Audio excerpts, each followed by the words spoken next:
Hare Hare, Hare Krishna, Hare Krishna, Krishna Krishna, Hare Hare, Hare Rama, Hare Rama, Rama Rama, Hare Hare, Hare Krishna.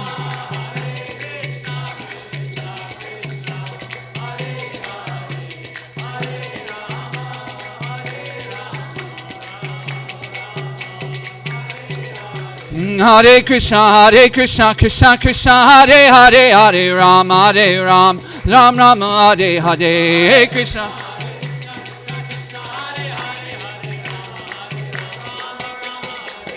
Hare Krishna, Krishna Krishna, Hare Hare, Hare Ram, Ram Ram, Hare Hare Krishna.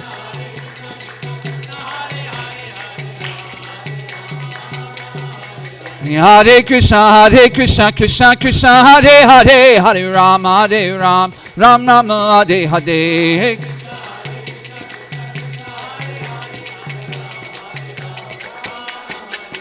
Hare Krishna, Krishna Krishna, Hare Hare, Hare Ram, Ram Ram, Hare Hare.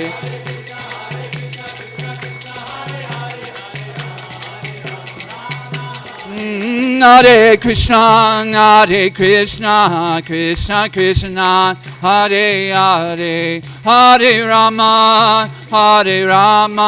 Rama Rama, Hare Hare, Hare Krishna.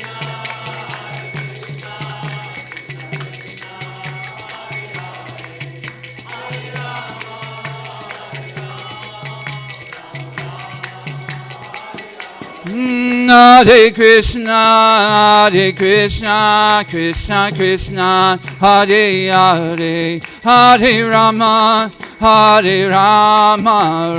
Rama, Hare Hare, Hare Krishna.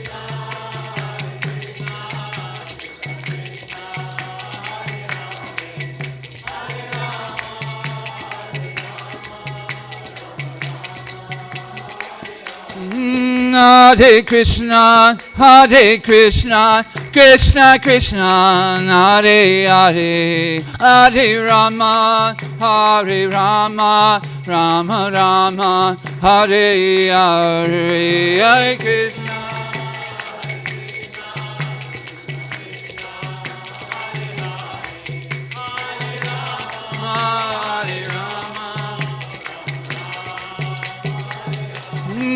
Radha Kalashanji, Radha Kalashanji, Shri Radhe.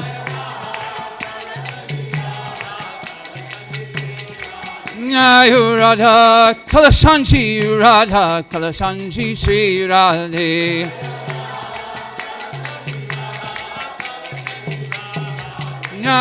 Radha Govinda, Radha Govinda, Shri Radhe.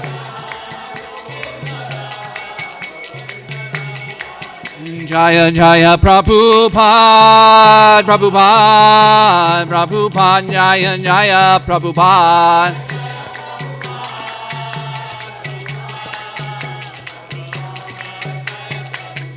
Jaya Jaya Prabhupada, Prabhupada, Jaya Jaya Prabhupada.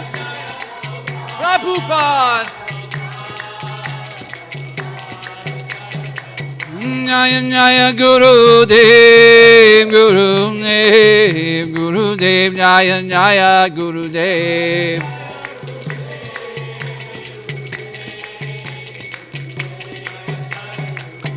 Nitai Gaura Haribo, Haribo, Haribo, Nitai Gaura Haribo.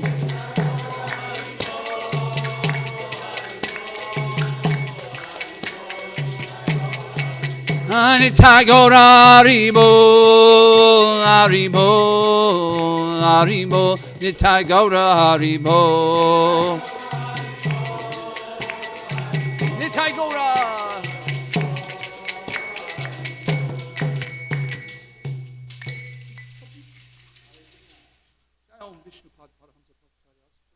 Samad, His Divine Grace, A.C. Bhaktivedanta Swami, Srila Prabhupada Ki Jai, Antikoti Vaishnava Vrinda Ki Jai, Nama Acharya Haridas Thakur Ki Jai, Prem Se Kaho Sri Krishna Chaitanya, Prabhu Nityananda, Sri Advaita Gadadhar, Sri Vasadi, Gaura Bhakta Vrinda Ki Jai, Shri Shri Radha Krishna, Gopi Gopinath, Shamakund, Radhakund, Giri Govardhan Ki Jai, Vrindavan Dham Ki Jai, Mayapur Dham Ki Jai, Jagannath Puri Dham Ki Jai, Shri Shri Radha Kalashanji Dham Ki Jai, Ganga Maya Yamuna Maya Ki Jai, Tosi Devi Ki Jai, Bhakti Devi Ki Jai, Hari Nam Sankirtan Yagya Ki Jai, Samaveda Bhakta Vrinda Ki Jai, Gaura Premanande. All glories to the simple devotees, Hare Krishna. All glories to the simple devotees, Hare Krishna. All glories to the simple devotees, Hare Krishna. All glories to Shri Shri Guru and Gauranga. All glories to Srila Prabhupada. All glories to the holy disappearance celebration of His Holiness Gopal Krishna Goswami Maharaj Ki Jai.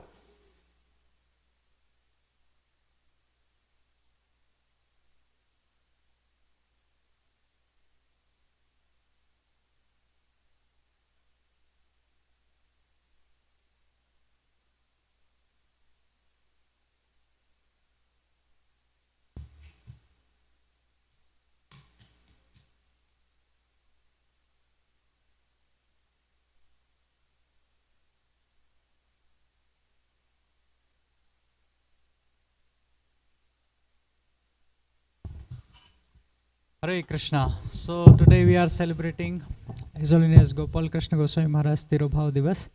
So the program will be as follows. So right now we'll be having a class by His Holiness, and after that at around 10 o'clock the kirtan will start, and 10:30 glorification will be there till 12, and 12 Guru Puja, and then Prasadam, the lunch Prasadam for everyone. Hare Krishna.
Other one? Problem right here. So let's connect wirelessly with that one since it's already hooked up, you know? Yeah. Is it Starries or the one from Krishna? If it's Starries, then it will just have the same issue. It's just not plugged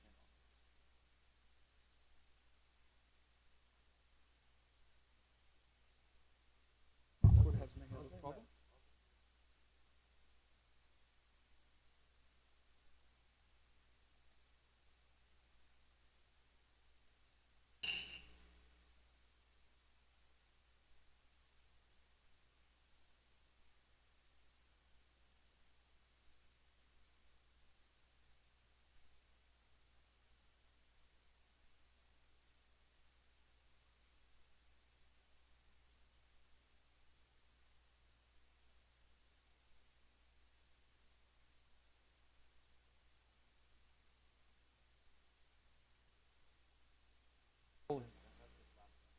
Okay, that's perfect. Yes.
Ta.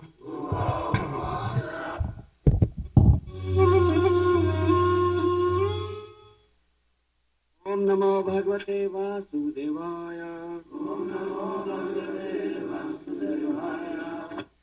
Hare Krishna. A microphone and a bad voice is impossible. To speak without a microphone with a bad voice is impossible.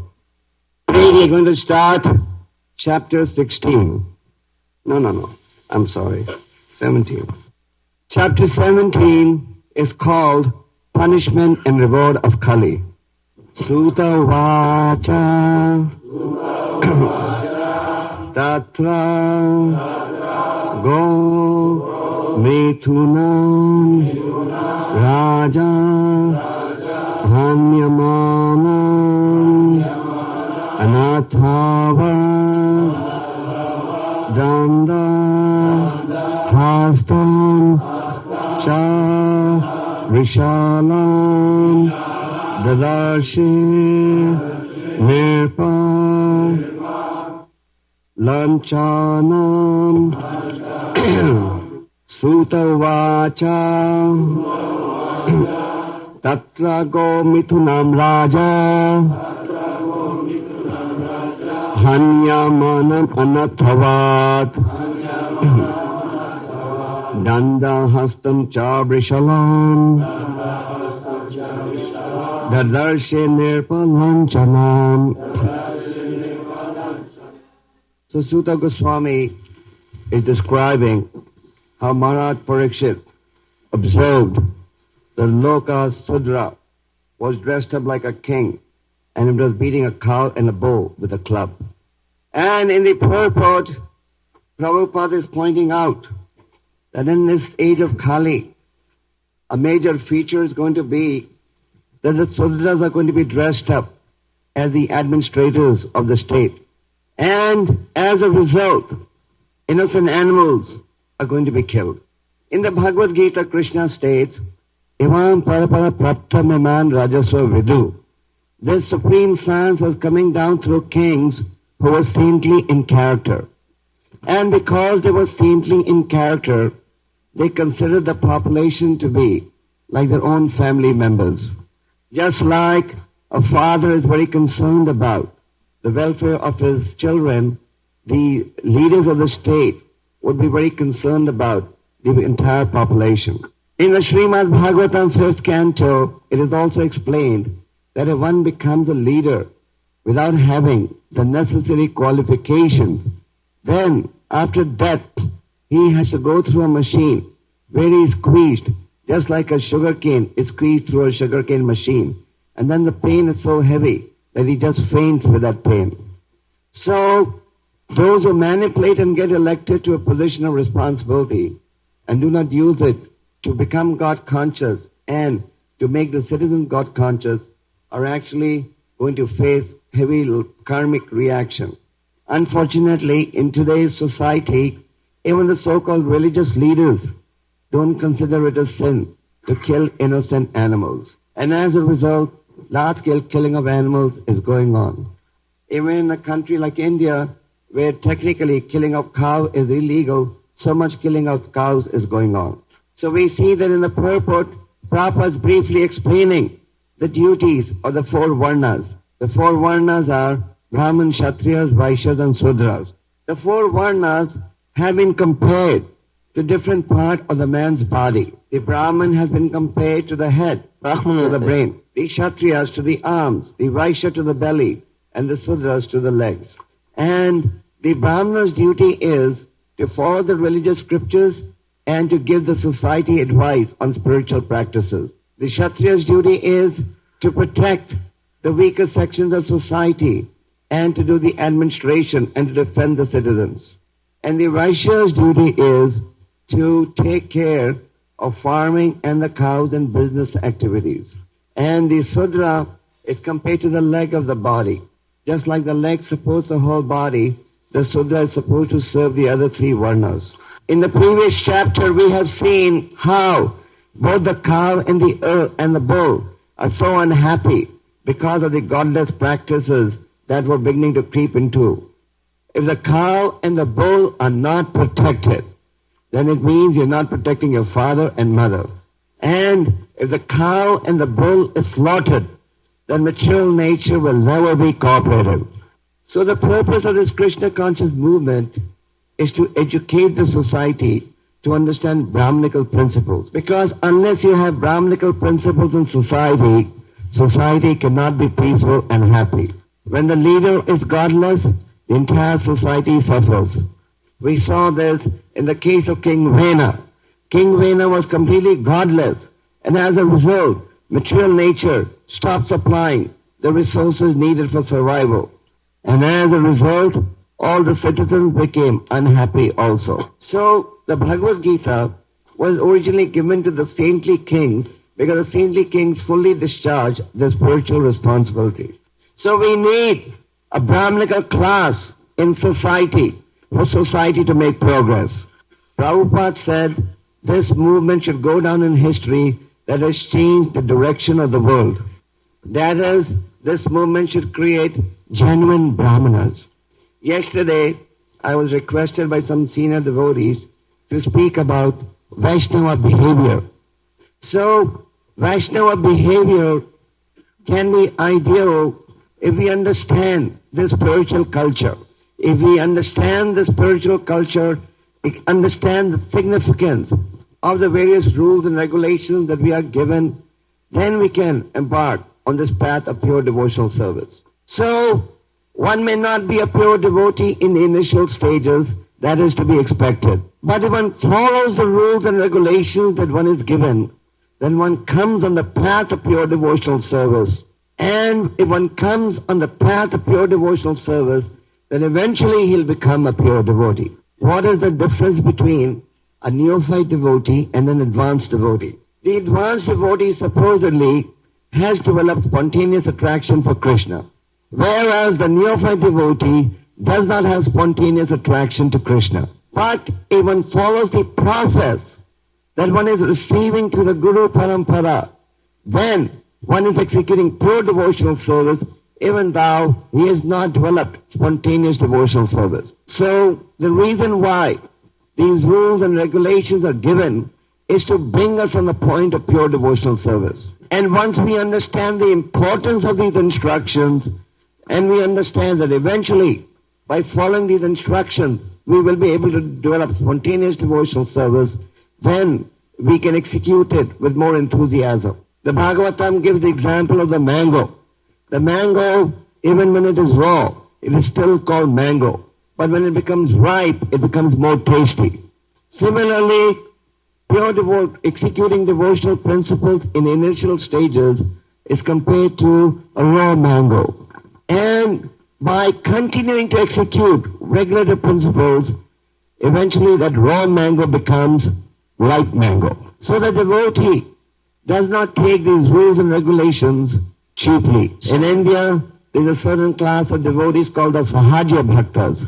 Sahaja Bhaktas are those who don't follow any rules and regulations, but just just pretend that they're very religious. And they just bluff the people. Just like if you go to Vrindavan, you may see a lot of people shedding tears, rolling on the ground, crying, where is Krishna, where is Krishna? But in their private lives, they don't follow any spiritual standards. Devotional service is not on the material platform. Prabhupada said in one letter, if all the devotees of ISKCON are working together, living together, keeping Krishna as the focal point, then one is living in Vaikuntha and not this material world.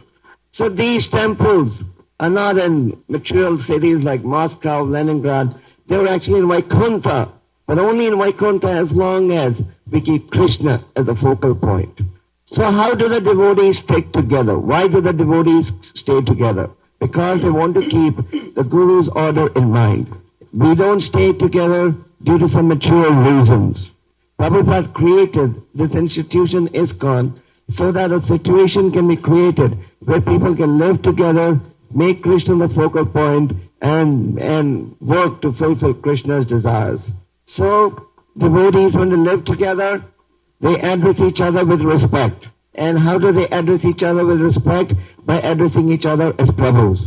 And all the Prabhus lived together at the feet of Prabhupada, the master of the Prabhus. So these various rules and regulations that we have been given are helpful in coming to the point of one day developing spontaneous devotional service.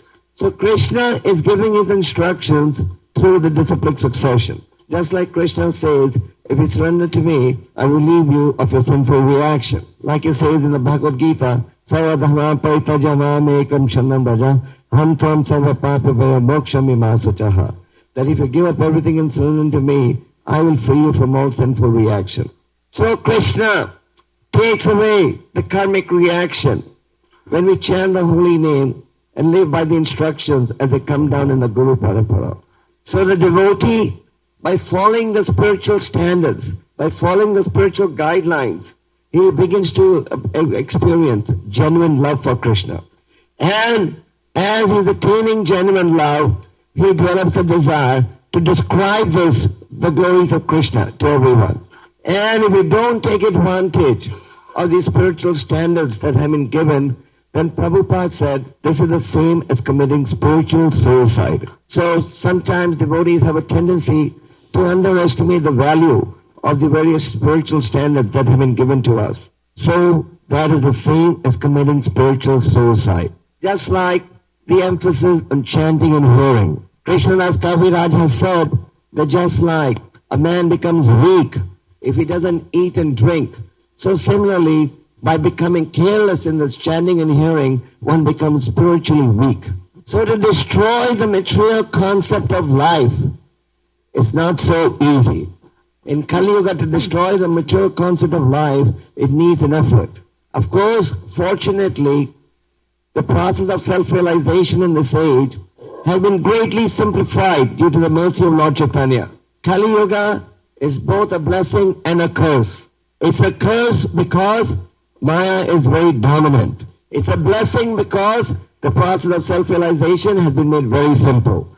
For example, in this age, we don't have to follow the path that, for example, Dhruva Maharaj followed. Dhruva Maharaj, for self-realization, had to go to a forest, a Madhavan, where he lived all alone, chanted the mantra Om Namah Bhagavate Vasudevaya, and practiced extreme austerities.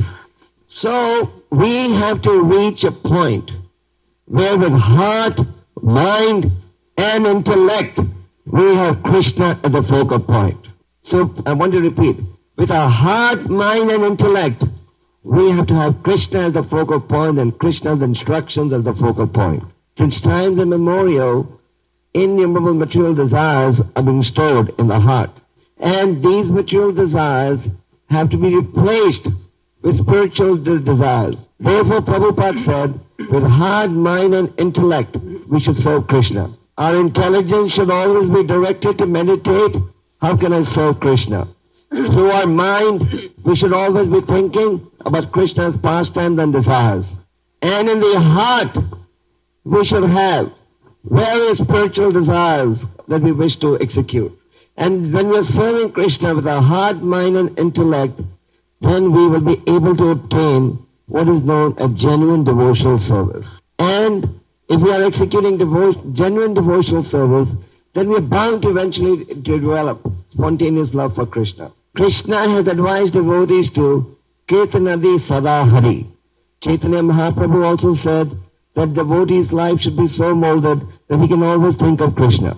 He's always chanting Krishna's name. Because this kirtan of Krishna, chanting of Krishna's name, is the principal weapon through which we can eventually develop spontaneous love for Krishna. So the devotee's vision is that I have to work for the pleasure of Krishna. One obtains spiritual strength and the desire to serve by sincerely executing the process of sadhana bhakti. The process of devotional services, the purpose of devotional services is to break the cycle of sinful activities. When we say break the cycle of sinful activities, we mean the following. Since times immemorial, the living entity is transmigrating from one body to another body because of executing sinful activities. And unless one stops sinful activities, one cannot develop genuine love for God. So the process of devotional service is the medium through which we can stop sinful activities. And when we execute the process, you get the strength and enthusiasm to serve Krishna. Therefore, this process of devotional service, which begins right in Mangal Aarti in the morning, is a very, very scientific process which has been given to the conditioned souls of Kali Yuga. If we had to follow the ancient systems that were given in previous ages, it would be impossible in today's environment. So the devotee with firm faith and conviction executes the process of devotional service. As we execute the process of devotional service, we also get the inspiration to serve Krishna during the day. Once the devotee wrote to Prabhupada and said, it was a lady devotee, so she wrote to Prabhupada and said, I'm very confused about devotional service. She said, I'm not sure if I should keep chanting my rounds and execute devotional service or go back to my family.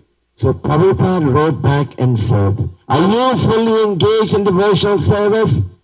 Prabhupada said, are you doing 8 to 10 hours of service every day?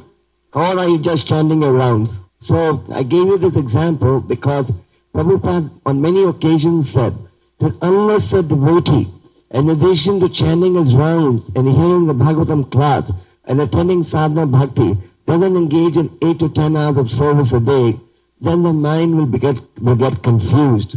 So the strength from rejecting Maya, the strength to reject the temptation of the illusory energy comes from chanting, hearing, and execution of service. Just like to recover from a disease, you just don't need the medicine, but you also need the diet. So the medicine, of course, is the chanting process, chanting and hearing. That is a must for everyone. But then the execution of service during the day is the diet. And if we are not taking the diet and just the medicine, then again, spiritual recovery will be very, very slow. So when we're living together as Vaishnavas, an ideal, respectful Vaishnava relationship will develop if everyone is taking the medicine and the diet. Otherwise, an idle brain will just attract material thoughts. And when one is not engaged, one will just be meditating. Should I serve or go back to Maya? Should I serve or go back to Maya? Every devotee should remember there is one guest that comes to you without invitation. And you know who that guest is? Maya. Maya comes to you without invitation. Maya doesn't wait for Prabhu Andre or Prabhu so-and-so to call her. Maya is always ready to steal your intelligence. So if you're not taking the medicine, if you're not following the diet, then Maya is definitely going to confuse you. And the result of this confusion is going to be lack of enthusiasm. What does lack of enthusiasm mean? You don't want to serve. You're just looking for excuses to serve. Just like once a devotee wrote to Prabhupada and said, I take all day to finish my 16 rounds. Prabhupada said, that is nonsense. He said, you must finish your rounds in the morning and then go on with prescribed duty during the daytime. So we have to understand the importance of both medicine and diet. And if you understand the importance of both, only then can you create good Vaishnava relationships. After all, good Vaishnava relationships are not based on artificial humility. I'll give you a few examples of artificial humility. Just like when you take an Aeroflot flight, when you're getting out of the plane, the air hostess stands at the gate and says, Das Vidania, Spasiba to everyone who walks out. You go to a hotel, they receive you with smiling words and very nice good morning and very nice sweet words of welcome. So these are known as artificial. This is known as artificial humility. And artificial humility does not satisfy anyone. Therefore, you have so many wars going on, misunderstandings going on all over the planet. So devotee, however, wants to cultivate genuine Vaishnava principles, because by following genuine Vaishnava principles, there will be an ideal Vaishnava behavior of devotees which will be pleasing to each other. Now, I've already made the point to you, quoting Prabhupada's purport in the Bhagavatam, 3rd canto, where Prabhupada says these temples are in Vaikuntha as long as Krishna is the focal point. Now, many times when devotees are living in the temple, they may see a lot of faults in other devotees. And sometimes when devotees, even when they're living outside and they frequent the temple regularly, they may find so many discrepancies in the behavior of devotees. So we have to understand realistically that even though these temples are in Vaikuntha, the Vaikuntha atmosphere is not 100% possible because the devotees living here have come from a heavy association with the illusory energy. In the temples, so Vaikuntha atmosphere is there, but even if some imperfections are there, the gain of the Vaishnava atmosphere is far more important than some than some discrepancy that you may notice. Therefore, a devotee realizes that he's not a part-time religionist.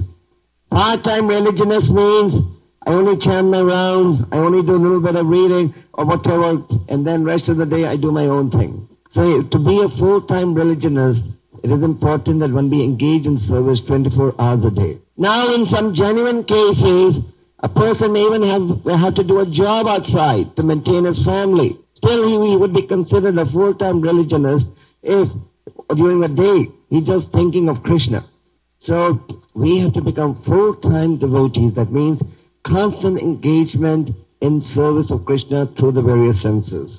Devotee realizes that he has to work for Krishna's pleasure. And when he's working for Krishna's pleasure, then he gets a taste of devotional service. And as you get the taste of devotional service, you can give up your taste for inferior activities. We have examples how like Yudhishthira and Parikshit ruled over the kingdoms with the purpose of protecting the citizens and making them Krishna conscious. We have examples of how Arjuna and Hanuman acted to serve the Lord's instructions. Then great scholars like Jiva Goswami and Baladev Bhusan, they wrote volumes of books to establish the supreme position of Krishna.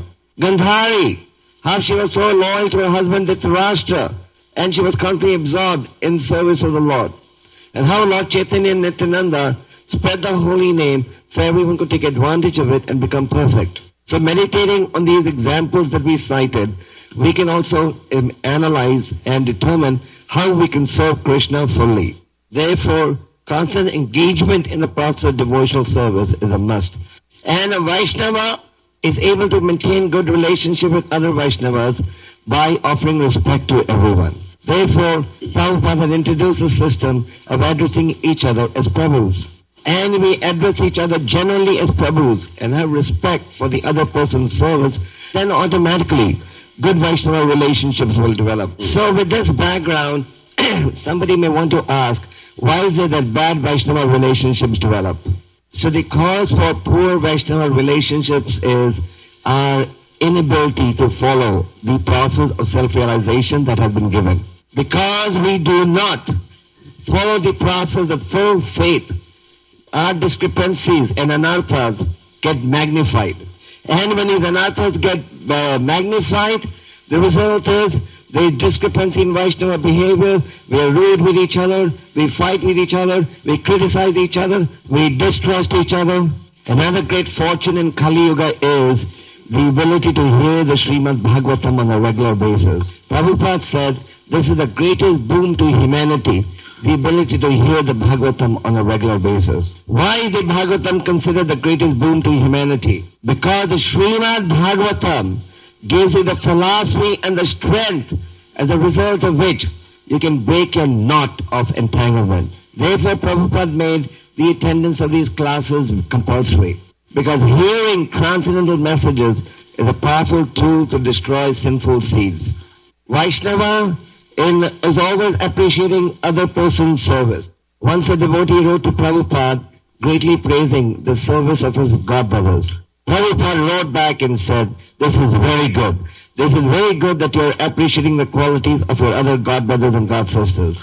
Because when you're appreciating the other devotees' good qualities, then automatically you'll also develop a sense of respect in the heart. Whereas if you're criticizing them all the time, then naturally the mind will get more critical and eventually you'll become offensive. And an offensive relationship with Vaishnavas can completely uproot your whole devotional service. In the story of the Rasa Muni and Amrish Maharaj, we see that the Rasa Muni, because he had an envious attitude towards Amrish Maharaj, eventually even the demigods could not help him. Therefore, Chaitanya Mahaprabhu has called this the mad elephant offense. So we can avoid our offensive attitude towards other Vaishnavas by developing the ability to look at everyone's good points. So if we execute the instructions that one receives through the Guru Parampara for the pleasure of Krishna, then one will also be enthusiastic to serve. So to summarize, the process of sadhana bhakti is the key to developing good Vaishnava behavior. Execution on the spiritual standards is the key to developing attraction to Krishna. And as we develop a taste for Krishna, we'll have the ability to give up a taste for sense enjoyment. In the second chapter of the Bhagavad Gita, Krishna clearly states that one cannot give up his taste for inferior activities till he has developed a higher taste. So our request to everyone is to endeavor to develop the higher taste, to please take advantage of the special benediction that the age of Kali offers. But don't ask Krishna for any more concessions.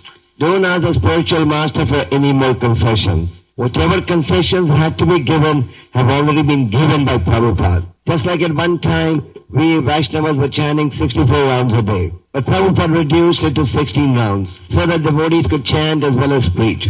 So, ideal Vaishnava community can be established as long as Krishna is the focal point. And when Krishna is the focal point, then even if there are some minor discrepancies, one is considered to be living in Vaikuntha. So to summarize the verse, Sutta Goswami is pointing out how Parikshit Maharaj saw this Sudra who was dressed up as a king, and Prabhupada in the purport explains how in Kali Yuga the Sudras have assumed the position of leadership, and as a result of which innocent animals are being slaughtered. So the Krishna conscious movement, as we have said again, as we have said before, Prabhupada wanted it to go down in history as a movement that has changed the direction of the world. And that can happen when an ideal community of Vaishnavas is established. And an ideal Vaishnava community can be established if we respect and follow the rules and regulations that have been given to us and that we briefly discussed. And if we are following the ideal Vaishnava standards, then naturally there will be spiritual happiness. And the nature of the spiritual happiness is it is unending. So Lord Chaitanya is making this process available to everyone. Prabhupada said this movement is destined to go to every town and village of the world because it is Lord Chaitanya's prediction. But if you help make it possible, then you will get the credit. Otherwise, somebody else will claim the credit. So if you have a chance to take the credit, why shouldn't you take it? Hare Krishna. Hare Krishna. So, I'll just take on 2-3 questions and I want to talk a little bit about Samkirtan. Actually, I have a very important Samkirtan announcement to make which your devotees may like. Maybe I'll just talk about Samkirtan and then take your question. So about 2 weeks ago, before I went traveling, we had our Samkirtan session in which we had a meeting with Samkirtan devotees. And we had requested the devotees that they must be enthusiastic. And the enthusiasm to serve will come from sincerely executing the morning program. So the morning program is a key to your developing enthusiasm to serve during the day. Therefore, we should not try for any concessions from the morning program. Now, many devotees have been complaining that the cost of the books has gone a little too high. Of course, as we explained, and as all of you know, everything in the market has gone up. As a result, we were also forced to raise the prices. And Krishna Kumar was saying that in 2 weeks, the prices are again going to go up 2-3 times. And after another month or two, again they are going to go up. Some of you may say that communism was better than capitalism. Anyway, now it's too late to turn the clock back. So you devotees have to understand that we will have to adjust to the changes in pricing that develop in the market. Actually, in a way, it is good that we are speaking towards a larger audience because there are many congregational members who live outside who also help in book distribution who are present over here at the moment. I understand that in the Prabhupada Marathon in December, about 150 people took part, and a lot of them were grihasthas and devotees living outside the temple. So we want to request everyone to very respectfully meditate on the importance of Vaishnava principles that Prabhupada and the Parampara have given us and that we briefly discussed today, because that is the key to our developing a taste and our desire to have mind, intellect and heart work for Krishna. So in order to adjust, we have decided to adjust the prices for a temporary 2 or 3 week period till the market prices go up again. What do the Samkirtan devotees think? Do they think that if we adjust the price and lower it a little bit and then again increase it, when the prices go up again? Will that make any difference? Will that hurt? So the Sankirtan devotees feel we should keep the same prices. Okay. So then, if all the Sankirtan devotees feel that we should keep the prices, then we will keep the prices. Yamaraj Prabhu was feeling that maybe we, in order to increase book distribution, if the devotees wanted to adjust prices, then he was thinking of adjusting. Okay, so now I'll take on questions on the class for a few minutes only.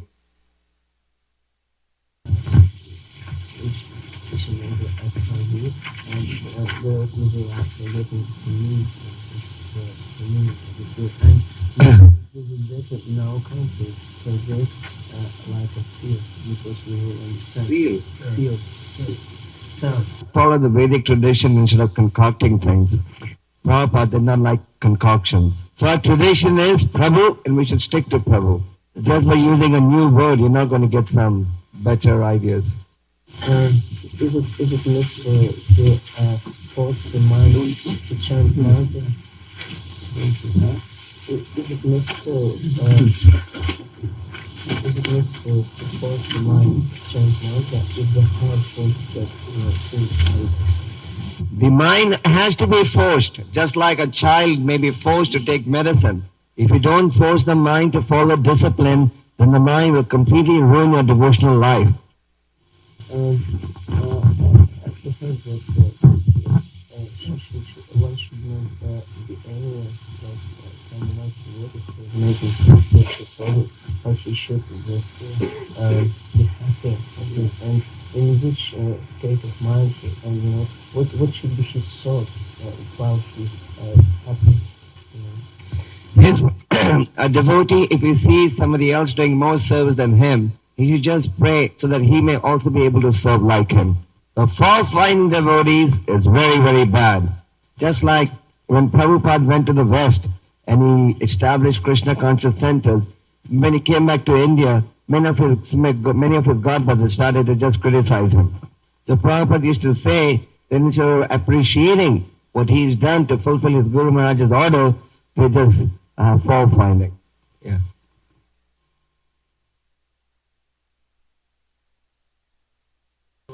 If you want to point out some faults that you see in another Prabhu, do it respectfully, and nobody will mind it. And we should be respectful to senior Prabhus in the ashram also. A very important element in Vaishnava behavior is the desire to respect. And the strength to respect comes from faith in the process of bhakti. Okay. Yes.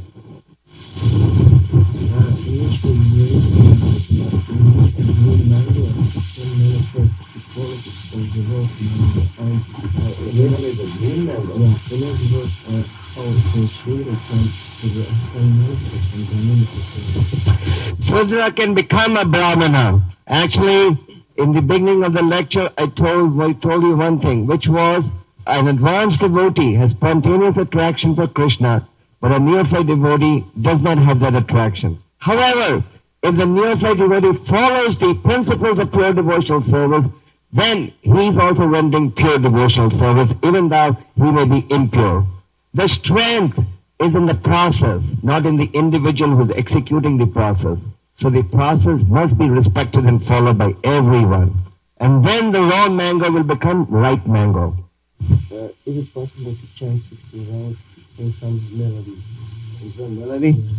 Well, it's better to do japa in a straight manner, without melody. And in melodies, you can do kirtan. But even in kirtan, it is better to follow traditional melodies rather than concoct melodies. Just like if you're doing Mangalarti, there's a special Mangalarti melody. There are specific melodies for different types, for different times of the day. So this is a very scientific process. What should be taught attitude towards the devotee in ashram who has no the education of chant his rounds and to execute? If somebody has no enthusiasm to chant his rounds, then he should not live in an ISKCON temple. Because the ISKCON temples are meant to create Vaishnavas. Vaishnava is higher than a Brahmin. So, and the key to becoming a Vaishnava is chanting and execution of sadhana bhakti. Not chanting your rounds, Prabhupada said in one letter, is the same as committing suicide. When Chaitanya Mahaprabhu asked Haridas Thakur, what is your disease? Haridas said, my disease is I'm not completing my round. But his rounds were 300,000 rounds a day. So, okay, pass me your first.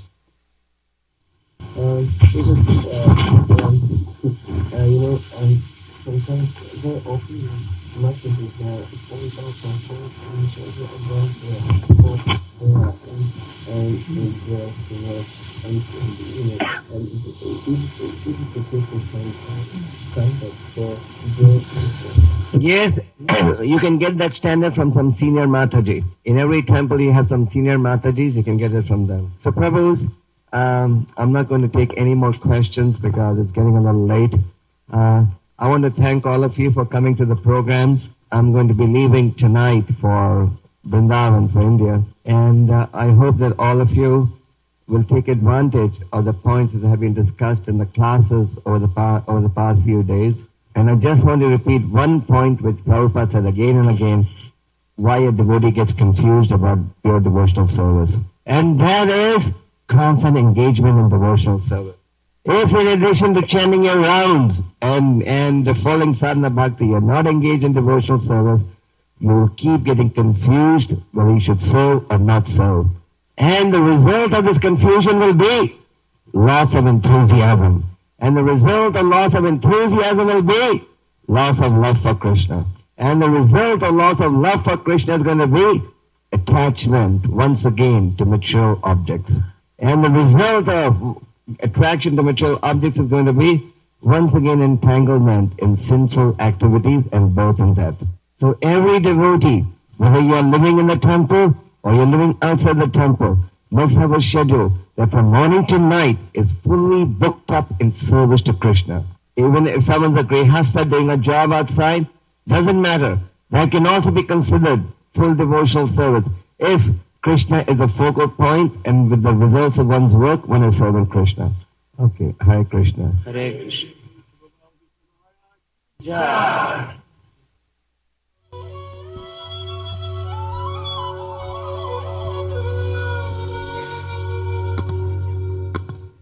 Hare Krishna.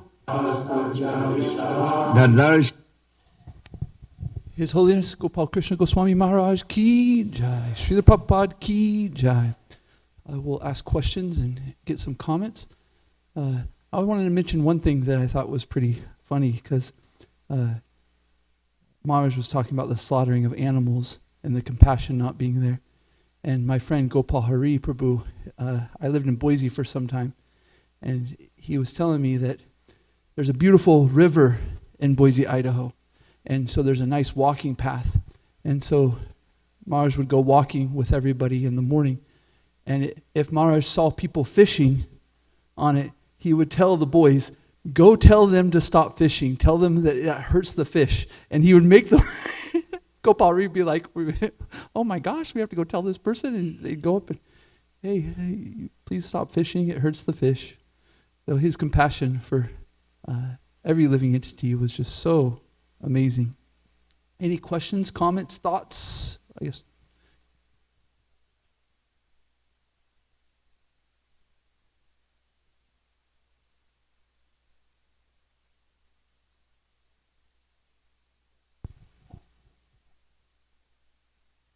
Thank you, Prabhu.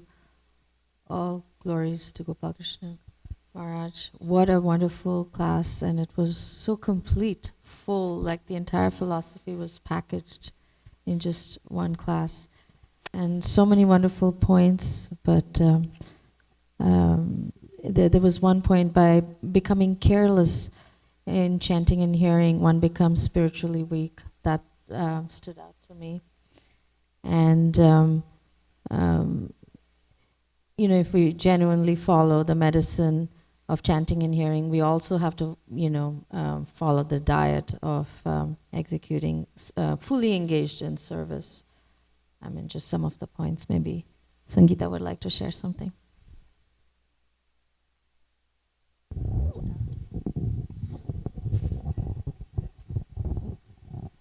Same as what Tulsi Sakhi Mataji said, that it's important that we chant attentively and chant attentively and listen to Krishna Kathas and pure devotee lectures, and to continue in our path of devotional service.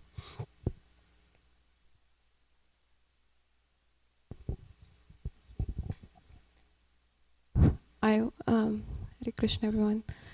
Gopal Krishna Goswami Maharaj ki jai. So I kind of it touched my heart 2 or 3 points. One is like Maharaj was asking, Maharaj was telling how coordination among the devotees is important and why we should do that. Like when we see in the temple there are different devotees of different gurus and different, but still they are doing devotional service. As he mentioned that devotional service should be taken together with the chanting because it's the diet with the medicine. And also like when you work, whoever is your guru, but when you work with the devotees, it's respecting your guru's instruction. So that's why we should always remember that we are the part of Guru Parampara and we should be respectful of others. If you don't be respectful each others, then the tendency of offensiveness will come slowly. Like if you start criticizing, then further it will be dangerous and you will be offensive, and this offensiveness will uproot your devotional service. Like Maharaj clearly said that how stepwise it can just kill your devotions. So it's very wonderful to know. Thank you.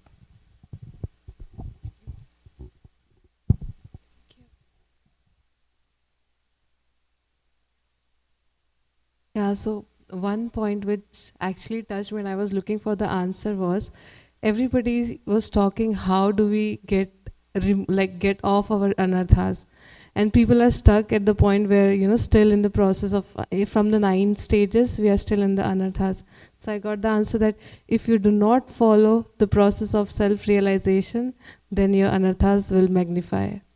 So I got the answer, if we follow, then he will take care, like everything, anarthas will go automatically. Hare Krishna.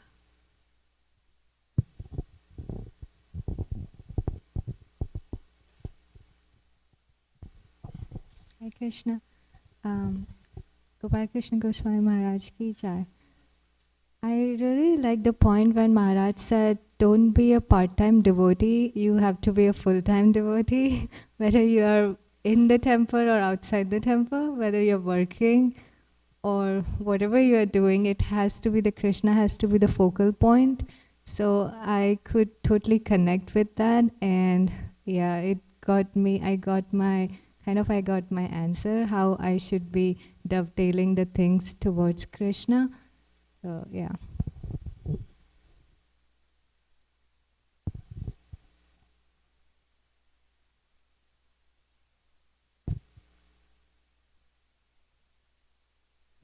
Anybody else with a comment, thoughts? I was really liking the point that Maharaj was making, that if we don't make that commitment or that choice, that I'm going to do my best, make that commitment to follow the process and be a full-time devotee, that I'll get very confused, that it will become very confusing.